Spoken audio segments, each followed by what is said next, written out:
Do'kon savdosi tufayli savdo hajmi qariyb 30% ga oshdi. Mana shu so'z topik imtihonlarida tez-tez uchrab turadi va eslab qoling, dilda o'smoq, oshmoq. Buning antonimi esa chulda, ya'ni kamaymoq, pasaymoq.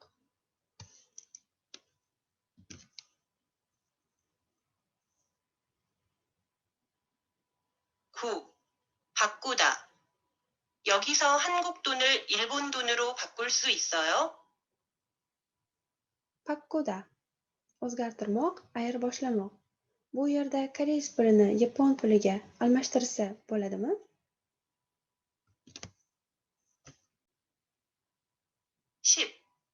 노력하다. 노력하면 안 되는 일이 어디 있겠어요? No'riq-hada, sa'y-harakat sarflamoq. Sa'y-harakat sarflasangiz, qilib bo'lmaydigan ishning o'zi bormi?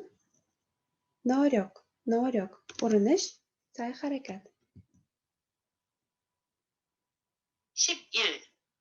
느끼다. 그 영화를 보고 느낀 점을 말해봅시다. 11. Nikkida, his qilmoq. U kinoni ko'rib, nima his qilganingiz haqida gaplashaylik. Nikkim, his tuyg'u. 12. 경우.